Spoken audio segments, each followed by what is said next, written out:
आज की ट्रिक है rabbit often make amazing nest. तो ये सारे के सारे जो माइक्रोब्स बायो फर्टिलाइजर की तरह यूज कर सकते हैं उसके लिए है। तो रैबिट के आर से हो गया राइजोबियम, ऑफन से ओसिलेटेरिया, मेक के एम से क्या बन गया बच्चों, माइकोराइजा, अमेजिंग के ए से एजिटोबैक्टर एंड नेस्ट के एन से हो गया नोस्टो। तो ये वो सारे माइक्रोब्स हैं जिसको हम as a bio fertiliser use करते हैं। तो एक सिंपल सेंटेंस से आप ये सारे के सारे इजिली याद कर पाएंगे। ठीक है ना बेटा। हेलो फ्यूचर डॉक्टर्स, कैसे हैं आप लोग बेटा। तो आज हमारे 30 डे चैलेंज में बात करते हैं माइक्रोब इन ह्यूमन वेलफेयर की। तो बायो माइक्रोब बच्चों हमारे जो बायोलॉजिकल सिस्टम है हमारा, उसके बहुत इंपॉर्टेंट कंपोनेंट है, राइट। ऐसे माइक्रोस्कोपिक ऑर्गेनिज्म है जो ओमनी प्रेजेंट है। ओमनी प्रेजेंट को आप कह सकते हैं यत्र तत्र सर्वत्र, हर जगह प्रेजेंट है। आप किसी भी जगह का नाम लीजिए, वहां पे वो मिल जाएंगे। And they show great diversity also, shape size structure में बहुत सारे वेरिएशन मिलते हैं। They are very small, so they can not be seen with the naked eye. Naked eye से हम उनको नहीं देख सकते due to their very small size, microscopic size, that's why they are called microbes. ये देखिए, ओमनी प्रेजेंट का मतलब ही ये होता है कि in soil, water, air, inside our bodies, animal, plant की बॉडी में भी वो प्रेजेंट होते हैं। so they shows a great diversity in their shape size।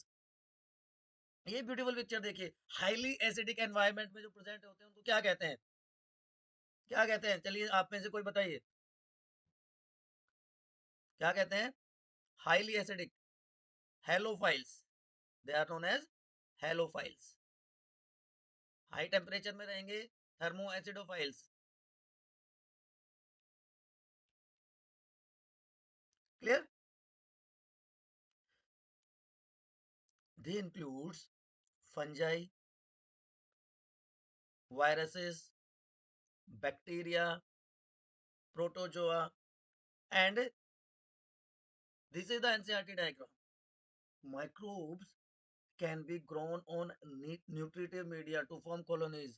तो ये कॉलोनीज आपको दिखाई दे रही है पेट्री डिश में, ये शेप की वेरिएशन आपको दिखाई दे रही है। This is NCERT diagram. ठीक है बेटा। The microbes cause a large number of diseases in human beings, but at the same time they are beneficial also। तो अगर हम क्लासिफाई करें तो हार्मफुल माइक्रोब्स भी हैं और यूजफुल माइक्रोब्स भी हैं। They are like double headed sword, दो धारी तलवार की तरह काम करते हैं। They cause plant, animal and human diseases, उनके कॉजेटिव ऑर्गेनिज्म हो सकते हैं and use in human welfare also. तो आज हम सिर्फ फायदे की बात करने वाले हैं, how they are useful to us. तो पांच मेजर एरियाज हैं: household products, industrial products, sewage treatment, biogas, bio fertiliser and as a bio control agent हम माइक्रोब्स को कैसे यूज कर सकते हैं। तो चलिए एक एक करके बात करें। तो सबसे पहले हाउस होल्ड प्रोडक्ट्स में कर्ड आप सबने खाया है।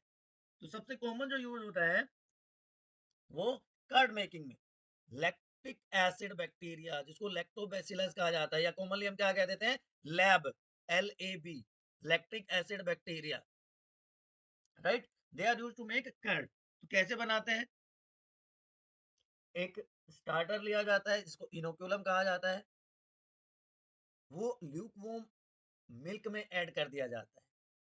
नाउ लैक्टोबैसिलस मिल्क की शुगर को यूज करके एसिड की फॉर्मेशन करते हैं, कि मिल्क में जो शुगर प्रेजेंट है उससे बना देते हैं acid. This acid undergoes coagulation, और जो मिल्क के प्रोटीन थे, मिल्क प्रोटीन को डाइजेस्ट कर देता है, right. It improve nutritional quality of milk because it have vitamin B12, right, जो ज्यादा बेनिफिशियल हो जाता है। A number of organic compounds are also found in curd। These bacteria are very useful for our health as they prevent the growth of disease causing microbes in our stomach. ठीक है? Lactic acid bacteria से एक और product बनता है जिसको yogurt कहा जाता है। Yogurt, right? स्ट्रेप्टोकोकस थर्मोफाइलस या लैक्टोबैसिलस बल्गैरिस से भी मिलता है। चलिए, अब एक प्रोडक्ट हो गया। अब हम आगे चलते हैं योगर्ट की जो मैं बात बता रहा था। ठीक है, तो लैक्टोबैसिलस बल्गैरिस या बल्गैरिकस या स्ट्रेप्टोकोकस थर्मोफाइलस, इससे योगर्ट बनाया जाता है। देन डो, जो हम डिलीशियस डोसा इडली खाते हैं, वहां पे भी जो डो होता है वो बैक्टीरिया की हेल्प से फर्मेंट किया जाता है बेटा। जो पफी अपीयरेंस होती है डो की, वो CO2 की प्रोडक्शन से होती है। During fermentation process CO2 gas is release, और जब वो बाहर निकलती है तो होल्स प्रोड्यूस होते हैं। इसी तरह ब्रेड मेकिंग में सैक्रोमाइसिस सेरेवेसी यूज किया जाता है, राइट, जिसको हम बेकर्स यीस्ट भी कहते हैं। कुछ ट्रेडिशनल प्रोडक्ट्स हैं लाइक टोडी, सदर्न इंडिया में it is fermented SAP from, it is prepared from fermented SAP of palm tree, वहां से बनाया जाता है। क्लियर? तो ये टोडी हो गया आपके लिए। देखो, पाम सैप के फर्मेंटेशन से, यीस्ट का फर्मेंटेशन होता है, यीस्ट फर्मेंटेशन कॉज करता है। तो जो ट्रेडिशनल फूड और फर्मेंटेशन से बनाए जाते हैं, इसमें फर्मेंटेड फिश होती है, बैम्बू शूट्स होती है। No, one more important products जो हम वाइडली यूज करते हैं हमारे घरों में, दैट इज चीज। सो इसी बात पे एक बार फटाफट आप चीज बोल दीजिए, चीज लिख दीजिए, स्माइली बना दीजिए एक बार कमेंट सेक्शन में। चीज, दो चीज आपको बेटा इंपॉर्टेंटली याद रखना है, बहुत इंपॉर्टेंट है, बहुत बार पूछा गया है। लेकिन डू यू नो, चीज one of the oldest food item जहाँ पे माइक्रोब को यूज किया जाता है। पार्शियल डिग्रेडेशन होता है मिल्क का बाय डिफरेंट माइक्रो ऑर्गेनिजम्स, और a large variety of cheese are known by, number one, किस किस से पता लगाते हैं? By their texture, right, by their flavour, right, and taste. More than 100 varieties of cheese are found all over the world. तो Swiss cheese, Tom and Jerry में आपने देखा होगा, लार्ज होल्स आर फाउंड, इसको याद रखना है। प्रोपियोनियोबैक्टीरियम शेरमेनी, याद रहेगा। होल्स वही CO2 की प्रोडक्शन की वजह से प्रोड्यूस होते हैं। दूसरा आपको जो याद रखना है, रॉकफोर्ट चीज, पेनिसिलियम रॉकफोर्टी। ठीक है, ये दोनों चीज के एग्जांपल्स, उनके ऑर्गेनिज्म आपको याद रखने हैं बेटा। चलें आगे। Now, microbes in industrial products, बहुत अलग अलग वैरायटी के प्रोडक्ट्स इंडस्ट्री में बनाए जाते हैं, mainly beverages, antibiotics, bioactive molecules, chemicals and enzymes की हम बात करें। और ये क्योंकि हम इंडस्ट्री की बात कर रहे हैं, तो इंडस्ट्रीज में लार्ज स्केल प्रोडक्शन होता है, और जिस वेसल को लार्ज स्केल इंडस्ट्रियल प्रोडक्शन के लिए यूज किया जाता है, they are known as fermenters, या एक और वर्ड उनके लिए यूज किया जाता है, बायो रिएक्टर्स। बायो रिएक्टर्स को हम डिटेल में पढ़ेंगे बेटा आपके बायोटेक्नोलॉजी। अभी आप सिंपल इतना समझ लीजिए कि बड़े बड़े टैंक्स होते हैं, मेटल के टैंक्स होते हैं, राइट। अब जो इंडस्ट्रीज में प्रोडक्ट यूज प्रोड्यूस किए जाते हैं, वो भी अलग अलग टाइप के होते हैं। तो पहला, beverages industry, Saccharomyces cerevisiae ellipsoideus, जिसको ब्रूअर्स, ब्रूइंग इंडस्ट्री, बेवरेजेस, बी सारा हो गया। अब इसमें दो तरह के प्रोडक्ट्स प्रोड्यूस किए जाते हैं, distilled and non distilled. Microbes, जिसमें स्पेशली हम क्या कह रहे हैं, यीस्ट, यीस्ट, राइट, इसको यूज किया जाता है फॉर प्रोडक्शन ऑफ बेवरेजेस, चाहे वो वाइन है, बियर है, विस्की है, ब्रांडी है, रम है। तो जो सैक्रोमाइसिस सर्विसेज होता है, जो ब्रेड में भी यूज किया जाता है, ब्रेड प्रोडक्शन में भी यूज किया जाता है, उसका फर्मेंटेशन होता है। ठीक है, depending upon the type of raw material use in the production of processing. तो अगर डिस्टिलेशन आते हैं तो डिस्टिल्ड बेवरेजेस हो जाते हैं, और डिस्टिलेशन नहीं होता है तो नॉन डिस्टिल्ड हो जाते हैं। तो जो वाइन है, बियर है, उनका फर्मेंटेशन नहीं किया जाता, तो those are known as non distilled beverages. लेकिन ब्रांडी, विस्की, रम का फर्मेंटेशन, सॉरी, डिस्टिलेशन किया जाता है, ठीक है, इसलिए उनको डिस्टिल्ड अल्कोहलिक बेवरेजेस कहा जाए। यहाँ तक कोई समस्या है तो बता दो बेटा मेरे। तो alcoholic and non alcoholic beverages. Now the alcoholic content is also different in different products. It varies from 8% in beer to 40 to 45% in whiskey.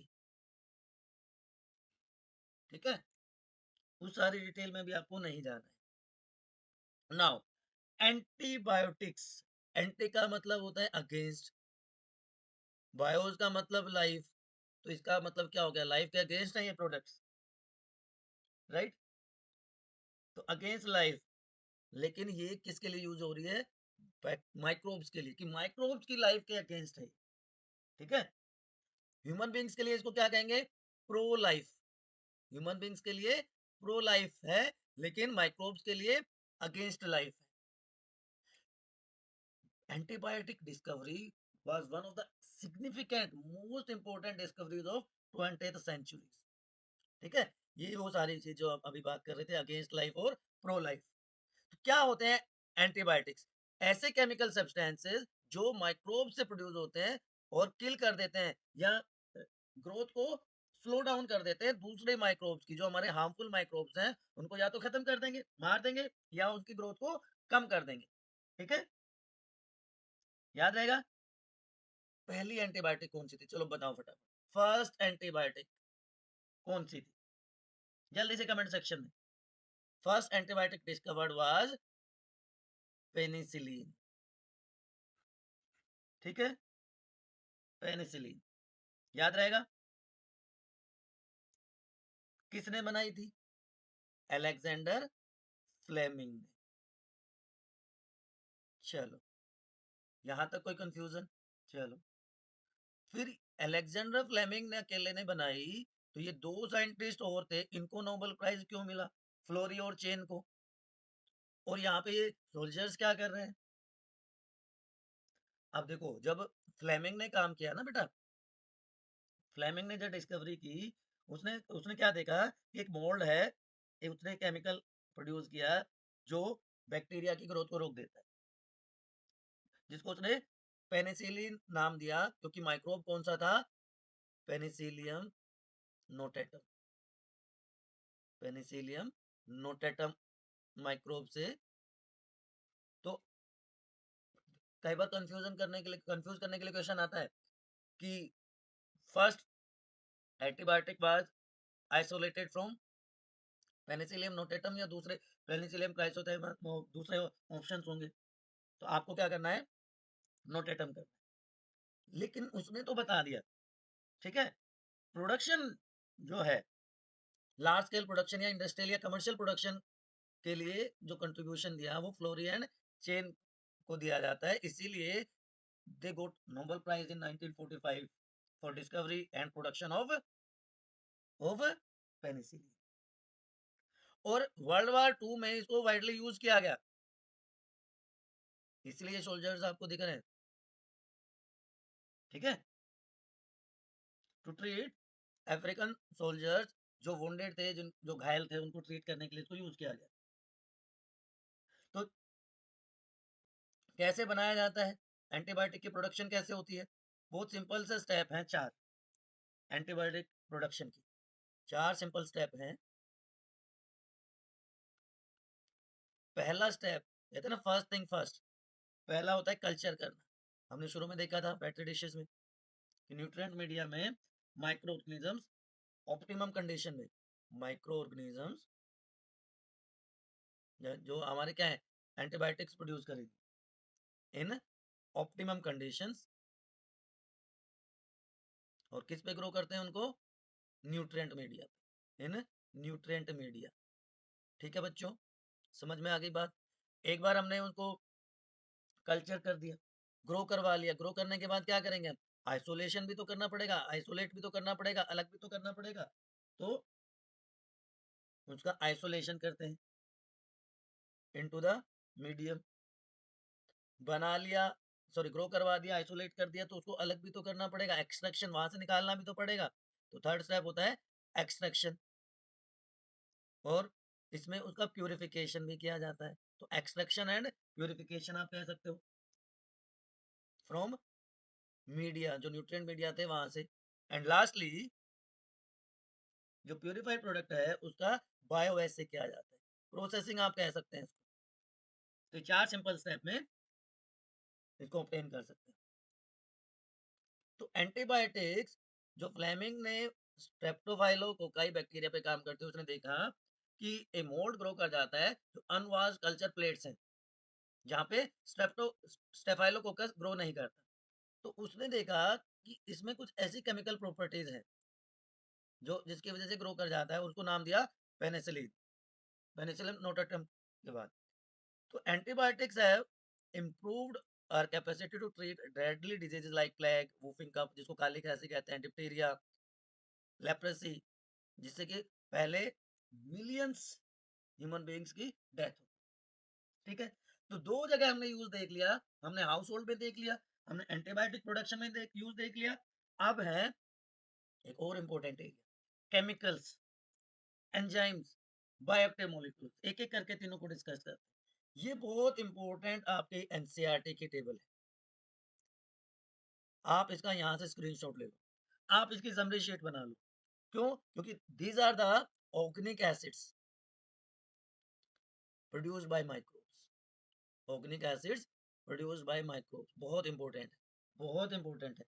NEET में रिपीटेडली पूछा जाता है इस टेबल में से। ठीक है, ये सबको याद होना चाहिए। अभी मैंने बताया था lactic acid bacteria, lab, lab से याद रख सकते हैं, लैक्टिक एसिड बैक्टीरिया से लैक्टिक एसिड मिलता है। ठीक है, एस्परजिलस नाइजर, दो चीजें मिल रही हैं, फंगस है। ठीक है, एस्परजिलस नाइजर से सिट्रिक एसिड भी मिलता है और ग्लूकोनिक एसिड भी मिलता है। ACG, Aspergillus niger produces citric acid and gluconic acid. Lactic acid आपको याद हो गया। ठीक, उसके बाद एसिटिक एसिड, एसिड एसिड तो मिलता जुलता है, एसिटोबैक्टर एसिटी, राइट, ये क्या है? बैक्टीरिया है, तो इससे एसिटिक एसिड मिल गया। क्लोस्ट्रिडियम ये बिल्कुल अलग है, देखो, क्लोस्ट्रिडियम ब्यूटाइरिकम, इससे क्या मिलेगा? ब्यूटाइरिक एसिड, ब्यूटाइरिक ब्यूटाइरिक दोनों साइड हो गया, ये भी क्या है? बैक्टीरिया है।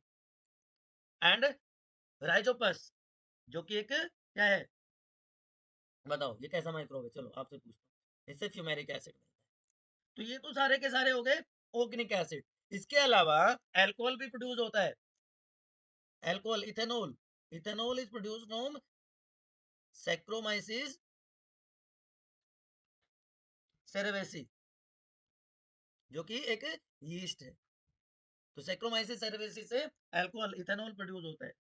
और एक चीज और याद रखना, lactic acid was the first organic acid produced by microbial fermentation। Microbial fermentation से जो सबसे पहला ऑर्गेनिक एसिड प्रोड्यूस हुआ था वो कौन सा था बच्चों मेरे? वो था लैक्टिक एसिड। कर्ड मेकिंग हमारे एंसेस्टर्स, हमारे पूर्वजों को हजारों साल से आती थी। ठीक है, साइंटिफिकली हमें नहीं पता। ठीक है, अब ये तो बात होगी ऑर्गेनिक एसिड्स की, अल्कोहल की। उसके बाद एंजाइम्स, ये जो परसेंटेज है टोटल एंजाइम्स की, वो इंडस्ट्रीज में और मेडिसिन में यूज होता है। ये टेबल भी याद रखनी है, ये भी इंपॉर्टेंट है। ठीक है, पक्का? कैसे याद रखोगे? ये भी एक एक आपको वो बताता हूँ, चलो एक ट्रिक बताता हूँ, मेनोमिक्स न्यूमोनिक्स बताता हूँ। आप मान लो एक मूवी देख रहे हो, आपको कोई वेब सीरीज देखनी है, आप कोई मैच देख रहे हो, लेकिन इंटरप्शन आ गया, तो क्या करोगे? आप क्या करना चाहोगे? स्पेशल कास्टिंग करोगे थ्रू केबल, ये करवाना चाहोगे ना? अब देखो स्पेशल के एस से क्या हो गया बेटा मेरे, इसमें दोनों याद रखने हैं, एस एंड पी, और उसके बाद एल, एसपीएल। स्पेशल को आप शॉर्ट में एसपीएल भी लिख सकते हो जिसे तीनों याद हो जाए। तो स्पेशल के एस से हो गया स्ट्रेप्टोकाइनेज, स्ट्रेप्टोकाइनेज। पी से हो गया पैक्टिनेज, पी से क्या हो गया, पैक्टिनेज। एंड प्रोटीएजेस भी आ गया। एंड एल से क्या हो गया, लाइपेज। तो ये स्पेशल हो गया। देन कास्टिंग थ्रू, तो सी ए, सी ए, कास्टिंग का सी ए, एंड स्टिंग एस, कास्टिंग। तो सी से क्या हो गया बच्चों मेरे, सी से आ जाएगा साइक्लोस्पोरिन ए, अभी बात करेंगे साइक्लोस्पोरिन ए। और स्टिंग के एस से क्या आ गया, एस टी, स्टैटिन। ये बायोएक्टिव मॉलिक्यूल्स है। देन क्या बच गया, केबल, केबल पूरी याद रखनी है आपको, केबल पूरी याद रखनी है। केबल के सी से हो गया सिट्रिक एसिड, ए से हो गया एसिटिक एसिड, बी से हो गया ब्यूटायरिक एसिड, एल से हो गया लैक्टिक एसिड, एंड ई से हो गया इथेनॉल। तो अभी जो हमने वो पार्ट याद किया था, कौन था, ऑर्गेनिक एसिड एंड अल्कोहल वाला, वो केबल से याद हो गया, ऑर्गेनिक एसिड एंड अल्कोहल। और जो अभी हम बात करने वाले हैं, किसकी, एक और टेबल है आपके एनसीईआरटी में, ये दोनों क्या है, ये दोनों क्या है बच्चों, ये दोनों है bioactive molecule, these are bioactive molecule. और ये क्या है, ये क्या है, दीज आर एंजाइम्स। तो enzymes, organic acid and bioactive molecule, सारे इस एक सेंटेंस या मैं कहूंगा 4 वर्ड से आपने याद कर लिया। कैसे, देखो अब बताता हूँ। वो हम देख चुके थे, अब एंजाइम्स, एंजाइम्स में मैंने क्या क्या बताया था, प्रोटीएजेस बताया था मैंने, स्ट्रेप्टोकाइनेज बताया था, पैक्टिनेज बताया था, और लाइपेज बताया था। तो हो गए सारे। अब आप कहोगे सर ये दो बच गए, amylase and rennet, rennin, rennin तो बच्चों आप 11th क्लास से पढ़ते आ रहे हो, ठीक है। चलो, इनके यूजेस बहुत इंपॉर्टेंट है हमारी डे टू डे लाइफ में। तो प्रोटीएज, प्रोटीन डाइजेस्टिंग एंजाइम्स होते हैं, एस्परजिलस नाइजर्स और बैसिलस से मिलते हैं। अमाइलेज एस्परजिलस से भी मिलेगा, राइजोपस से भी मिलेगा, और बैसिलस से तो कॉमन सा हो गया। Lipase fat digesting enzyme, Candida lipolytica, lipase lipolytica. Rennin milk protein, calf के स्टमक में मिलता है। विथेनिया जिसको अश्वगंधा कहा जाता है, वहां से मिलता है। पैक्टिनेज ये अलग से, ये बिल्कुल अलग है, याद रखना है।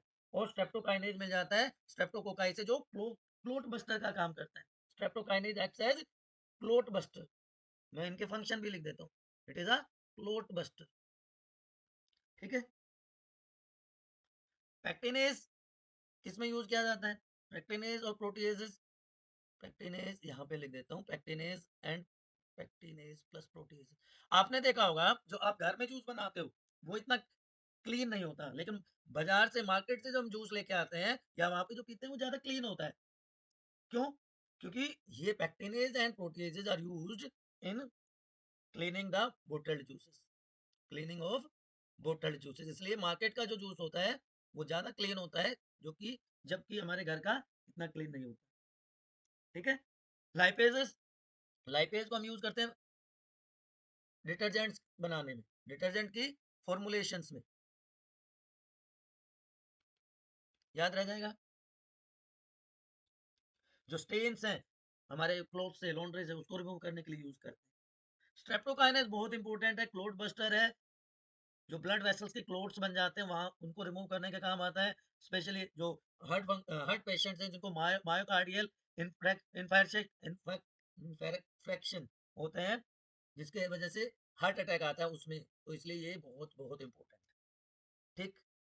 अब बायोएक्टिव मॉलिक्यूल्स की बात करी थी मैंने, बायोएक्टिव एजेंट्स की बात करी थी मैंने, कहाँ गया ये रहा। बायोएक्टिव एजेंट्स की, बायोएक्टिव मॉलिक्यूल्स की बात करी थी, दो हैं आपके सिलेबस में, दोनों बहुत इंपॉर्टेंट है। Cyclosporin A and statin.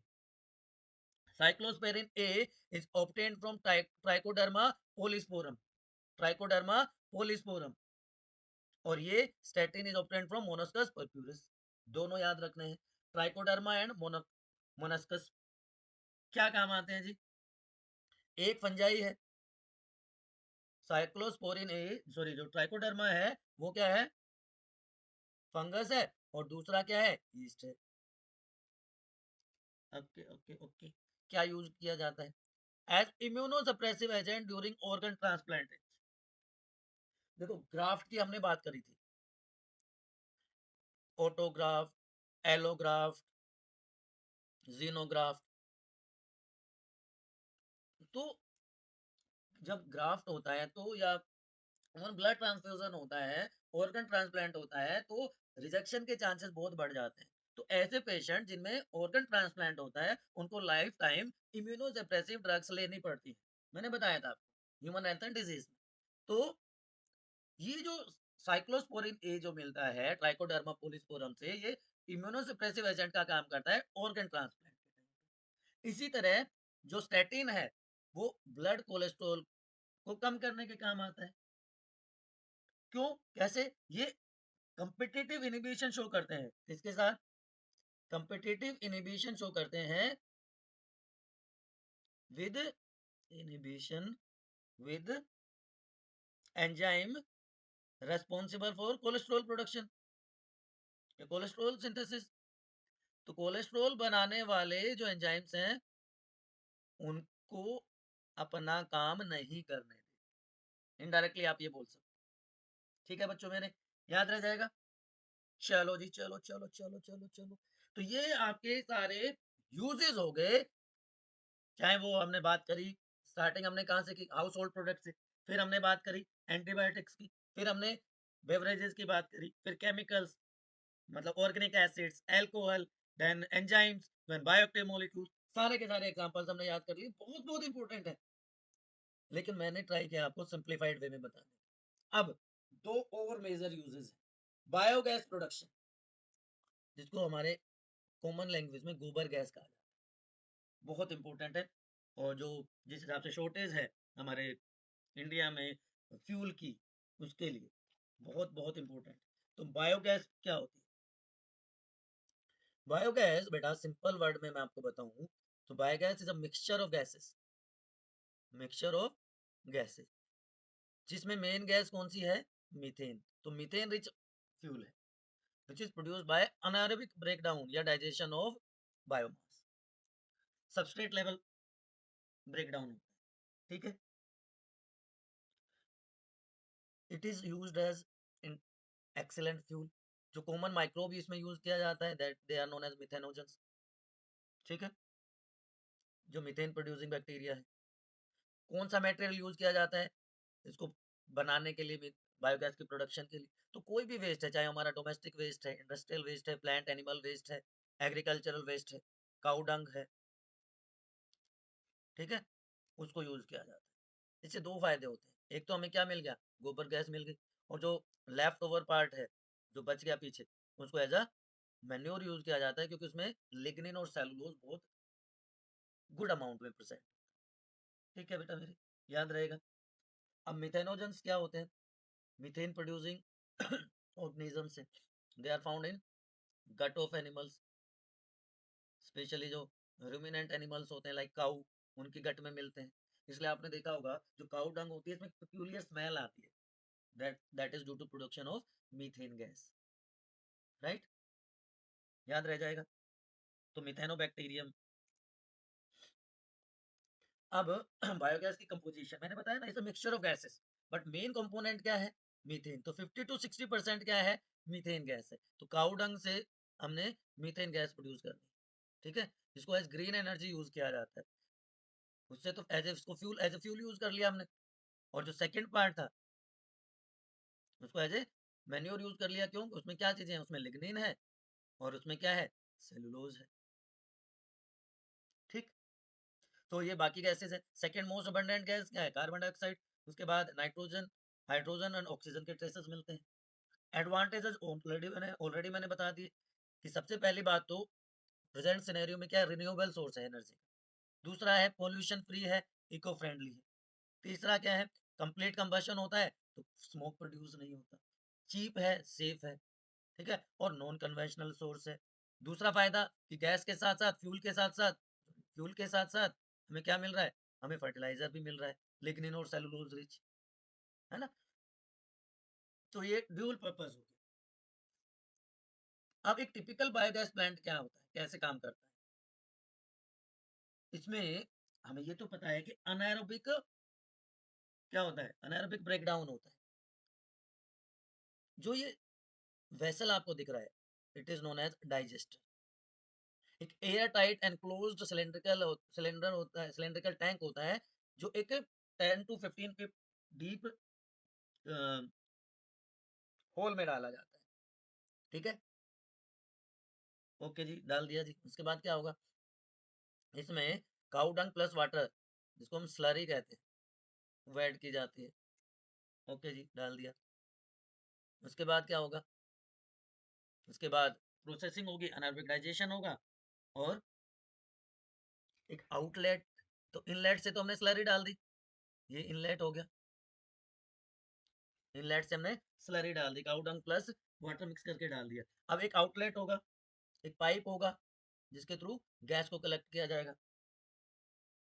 ठीक है, और एक दूसरा आउटलेट भी होगा, जिसमें जो स्पेंट स्लरी है उसको रिमूव किया जाएगा, जिसको हम स्लज कहेंगे अब, और उसको एज अ मैन्योर यूज कर लिया जाएगा। तो एक टिपिकल बायोगैस प्लांट, ठीक है, टिपिकल बायोगैस प्लांट है ये।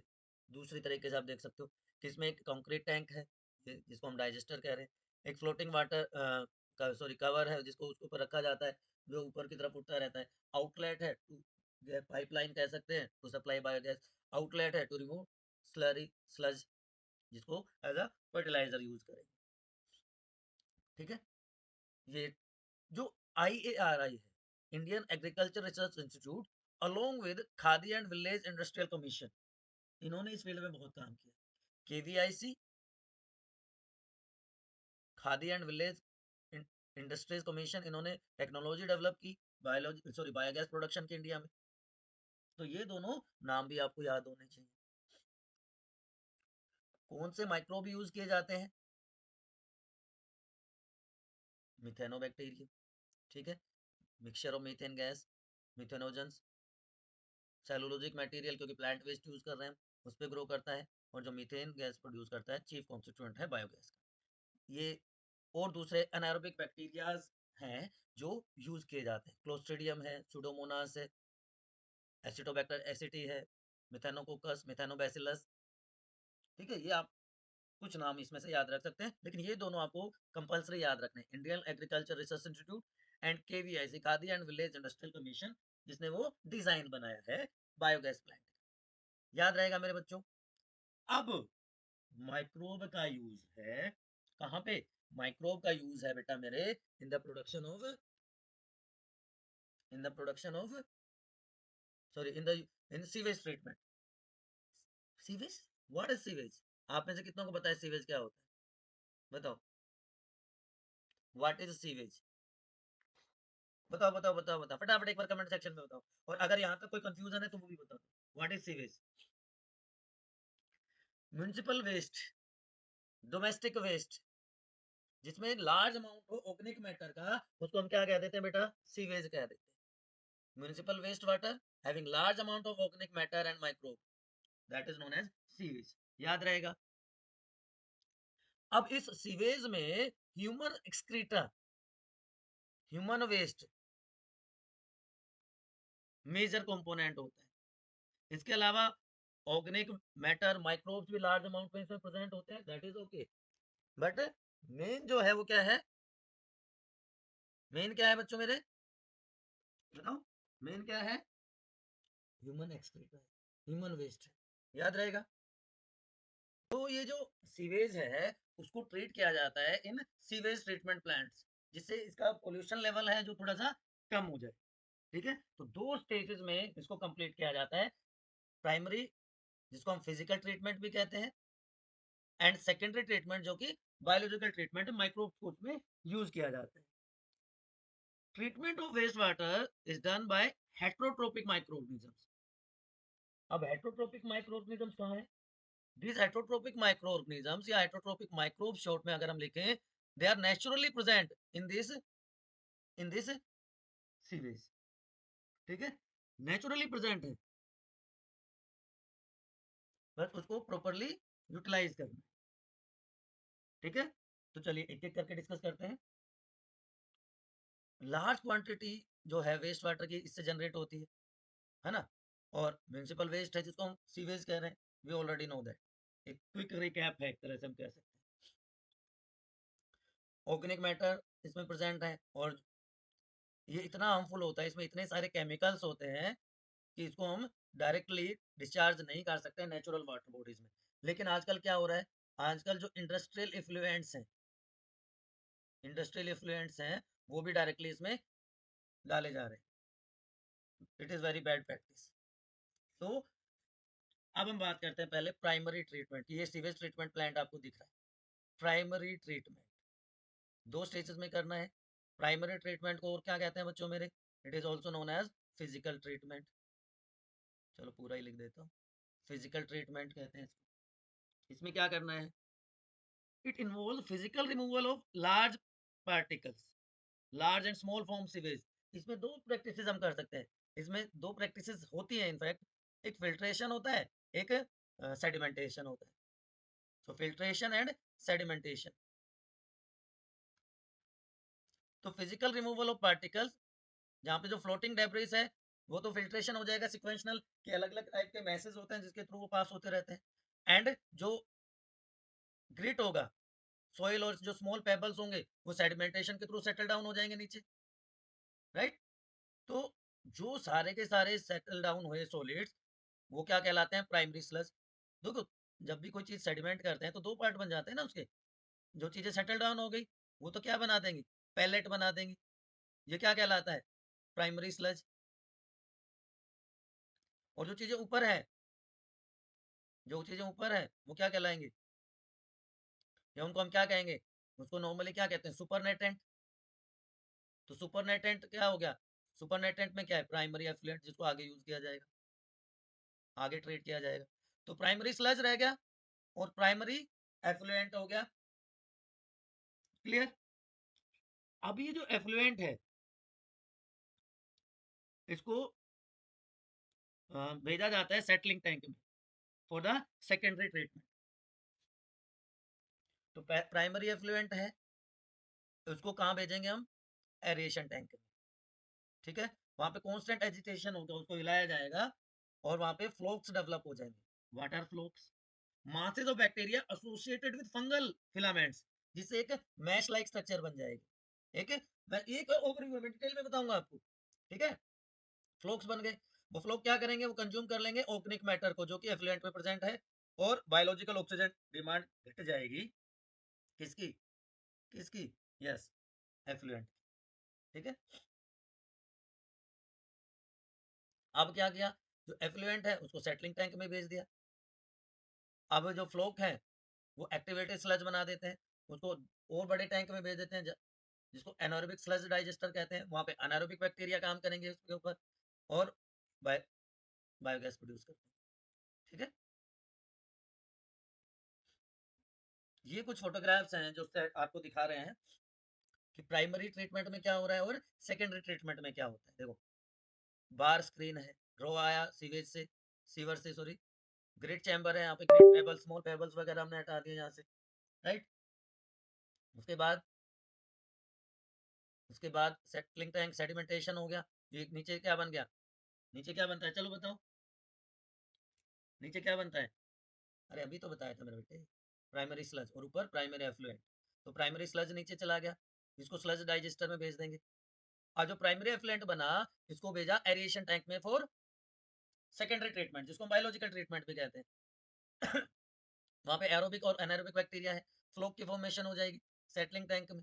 ठीक, फिर क्लोरिनेशन कर देंगे जिससे बैक्टीरिया किल हो जाएंगे और इस ट्रीटेड वाटर को फिर वाटर बॉडीज में ऐड किया जा सकता है। अब जो स्लज था उसको स्लज डाइजेस्टर में भेजा और उसको डिस्पोज कर दिया जाता है लैंड फिलिंग के थ्रू या ओशंस में डाल दिया जाता है। ये देखिए एरिएशन टैंक है, एयर वहां से सप्लाई की गई और मैकेनिकल एजिटेशन हो रहा है। कितना लार्ज स्केल पे आप देख पा रहे हो। ठीक है बच्चों, ये देखिए एरिएशन टैंक। इसकी वजह से क्या हुआ? बीओडी कम हो जाती है एफ्लुएंट की, बायोलॉजिकल ऑक्सीजन डिमांड कम हो जाती है। तो बीओडी जब कम होगी तो इसका मतलब ग्रोथ कम हो जाएगी, because BOD is measure of organic matter present in the water. ज्यादा बीओडी का मतलब ज्यादा पोल्यूशन। तो जब सीवेज वाटर को ट्रीट करेंगे जिससे कि उसकी बीओडी कम हो जाए। ये सेडिमेंटेशन टैंक है, यहाँ पे एक्टिवेटेड स्लज है, और इसका एक पार्ट इनोकुलम की तरह का है। अभी बताता हूँ सारा दोबारा से डिटेल में। मैं पहले आपको एक पूरा ओवरव्यू दिखाना चाहता था। अब जो एफ्लुएंट होगा सेकेंडरी ट्रीटमेंट का, वो यहाँ पे रिलीज कर दिया जाएगा वाटर बॉडीज में, रिवर्स की बात करें, स्ट्रीम्स की बात करें। और जो अनट्रीटेड सीवेज है जिसको डायरेक्टली डिस्चार्ज कर दिया जाता है हमारे वाटर बॉडीज में, जिसकी वजह से वाटर रिलेटेड डिजीज हो जाती है, ये रॉन्ग प्रैक्टिस है, इसको नहीं करना चाहिए। चलिए अब आपको पूरा प्रोसेस समझाते हैं। गंगा एक्शन प्लान से पहले आपको पूरी प्रोसेस समझाते हैं बेटा। एक नई स्लाइड में आपके लिए लेके आते हैं। चलिए देखिए, second primary treatment I think सबको समझ में आ गया होगा। सेकेंडरी ट्रीटमेंट की बात करते हैं। तो सेकेंडरी ट्रीटमेंट में बच्चों में क्या हो रहा है, क्या क्या हो रहा है इनफैक्ट सेकेंडरी ट्रीटमेंट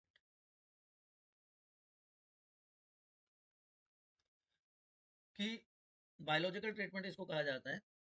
अब जो इफ्लुएंट आया, इफ्लुएंट कहाँ से आया, इफ्लुएंट फ्रॉम प्राइमरी ट्रीटमेंट, उसको भेज दिया जाता है एरिएशन टैंक में। एयर मिक्स करनी है एक तरह से, एरिएशन का मतलब आप ये समझ लीजिए, ठीक है। एरिएशन टैंक में क्या होगा, एजिटेशन होगा। अभी मैंने आपको इसलिए दिखाई थी चीजें पहले, लार्ज टैंक में एजिटेशन होगा, एयर इसमें पंप होगी, air is pumped into it. Air से क्या होगा, growth of aerobic microbes, air से ग्रोथ हो जाएगी एरोबिक माइक्रोब्स की, जिनको हम क्या कह रहे हैं, which are known as flocs. तो फ्लोक क्या है बच्चों मेरे, फ्लोक क्या है बताओ, floc is mass of bacteria with with क्या बताया था अभी, plus fungal filament, fungal hyphae कह सकते हैं, फंगल फिलामेंट कह सकते हैं, जिसे एक क्या बन जाएगी, एक मैश लाइक स्ट्रक्चर बन जाएगी जो ट्रैप कर लेगी माइक्रोब्स। तो ये जब इनकी ग्रोथ होती है तो माइक्रोब्स जो है ये क्या करेंगे, क्या करेंगे, जो ऑर्गेनिक मैटर है, consume organic matter of effluent. बात समझना, ऑर्गेनिक मैटर जो है एफ्लुएंट का, उसको कंज्यूम कर लिया, तो उससे क्या है, उसकी बायोलॉजिकल ऑक्सीजन डिमांड है, बीओडी क्या है वो रिड्यूस हो गई। और अभी मैंने बताया था BOD is indicator of pollution level. High BOD का मतलब हाई पोल्यूशन, बीओडी कम हो गई मतलब पोल्यूशन कम हो गया। तो amount of oxygen consumed if all the organic matter in 1 litre water oxidised by bacteria, उसको क्या कहते हैं बच्चों, उसको बीओडी कहते हैं। तो बीओडी कम हो गई मतलब पोल्यूशन लेवल हमने कम कर दिया। इस सीवेज वाटर को कंटिन्यूसली ट्रीट किया जाता है जब तक कि उसकी बीओडी कम ना हो जाए। अब सिग्निफिकेंटली जब बीओडी उसकी रिड्यूस हो गई, then it is pass into another tank, जिसको हम क्या कह देंगे, सेटलिंग टैंक, सेटल होने के लिए। अब it is pass into settling tank, ठीक है बच्चों मेरे, सेटलिंग टैंक में भेज दिया, ठीक है। अब यहाँ पे क्या है, flocs are allowed to sediment. अब फिर से दो पार्ट हो गया, यहाँ पे फ्लोक तो सेडिमेंट हो गए, नीचे बैठ के सेडिमेंट बन गया फ्लोक का, तो क्योंकि उन्होंने अपना काम कर दिया, ठीक है।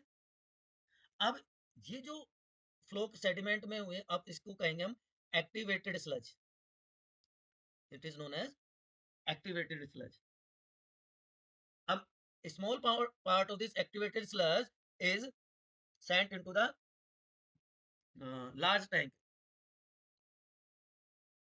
एरिएशन टैंक जो था हमारा, उसमें वापस से इसको भेजा जाता है, इसमें दोबारा से भेजा जाता है। यहाँ पे वो क्या काम करता है, इनोकुलम की तरह काम करता है, ठीक है। It acts as inoculum, starter जैसे कर्ड बनाने के लिए मिल्क में डालते हैं ना, तो वहाँ यहाँ पे भी ये एक्टिवेटेड स्लज इनोकुलम का काम करता है। जो रिमेनिंग पार्ट है स्लज का, the remaining part of sludge is pumped into another tank, एक और टैंक में इसको भेज रहे हैं। This tank is known as anaerobic sludge digester, anaerobic sludge digester, इसमें भेज देते हैं इसको, ठीक है। अब यहाँ पे अनारोबिक बैक्टीरिया प्रेजेंट है, यहाँ पे मिथेनोजेंस है, अनारोबिक बैक्टीरिया है, तो ये क्या करेंगे, ये मीथेन प्रोड्यूस कर देंगे, बायोगैस प्रोड्यूस कर देंगे। ठीक है, और ये जो एफ्लुएंट बच गया इसमें से, it is release into the natural water bodies, चाहे वो रिवर है, स्ट्रीम से, उसमें भेज दिया जाता है। Clear? So in this way waste water is treated and it is sent into the water bodies. Now, government ऐसा नहीं है कि कुछ नहीं कर रही, government is also putting efforts.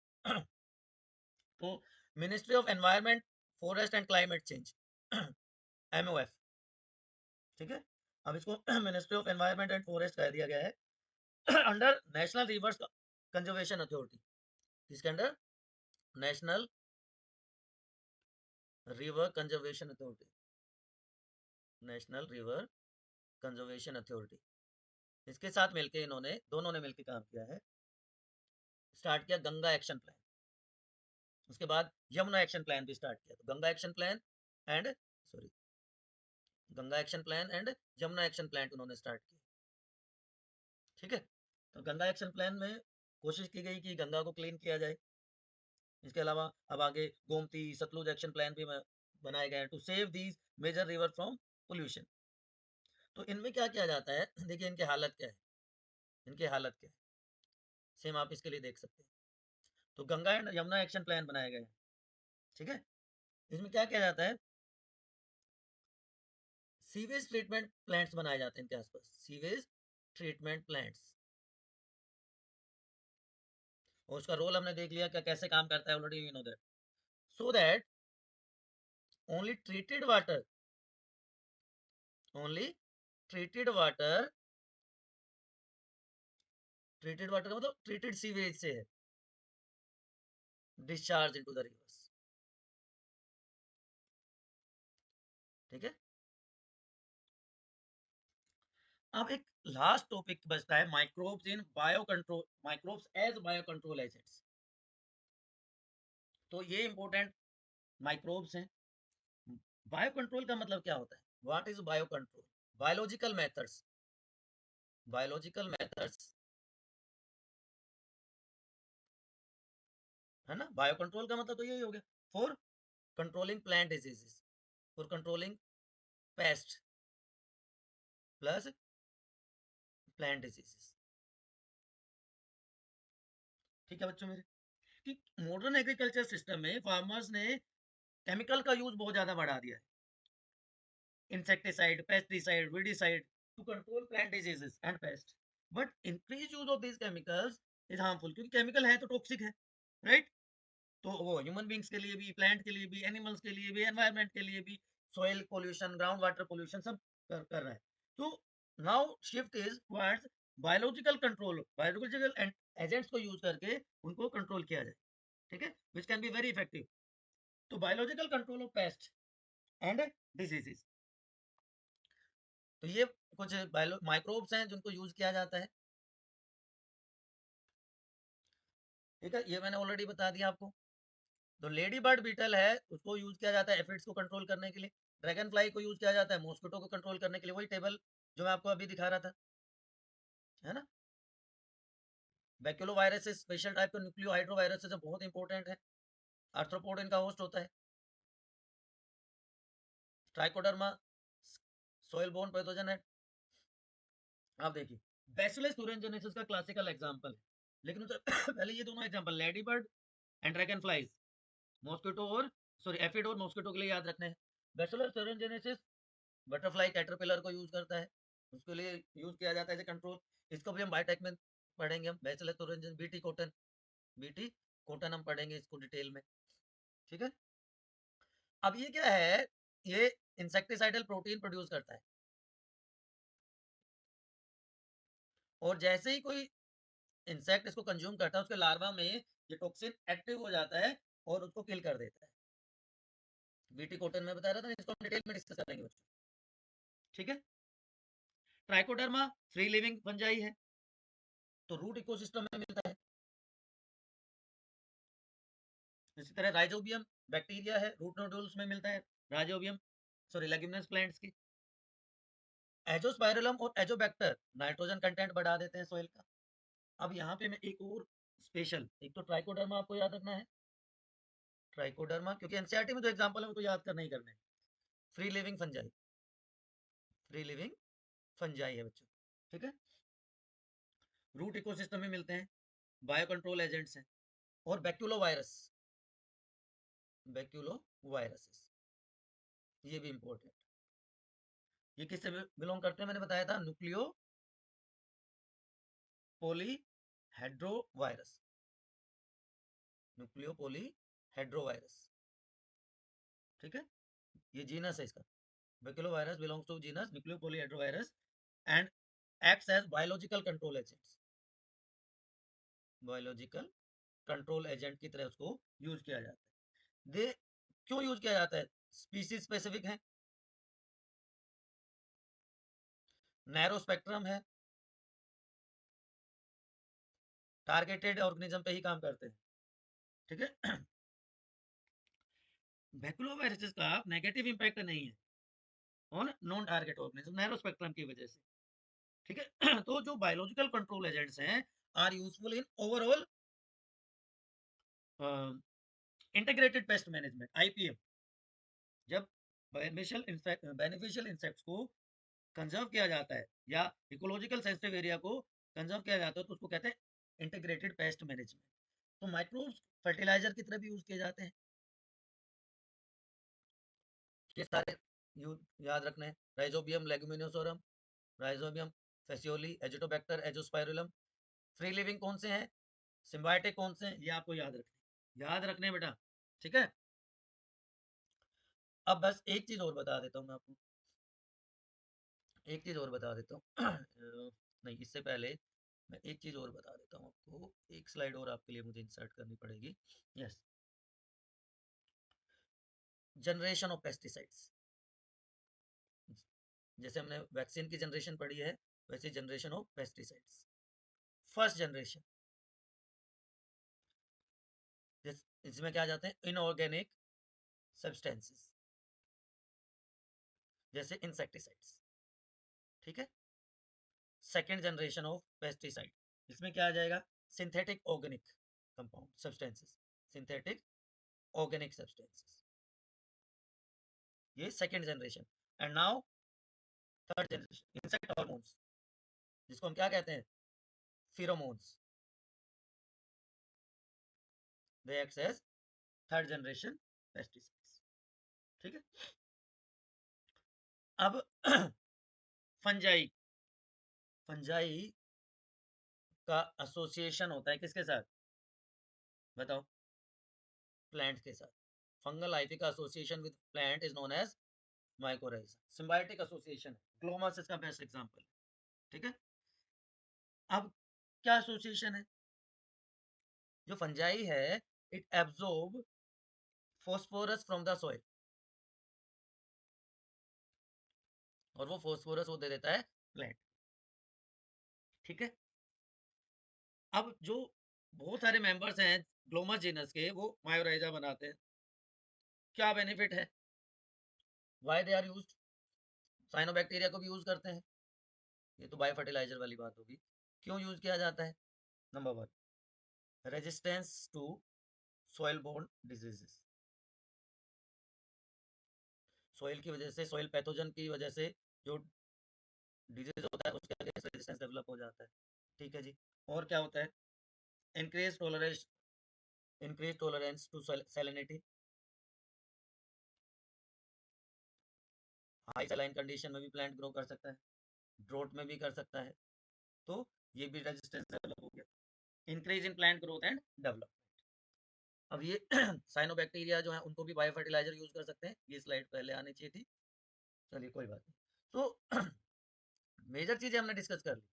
So this is regarding your chapter microbes in human welfare.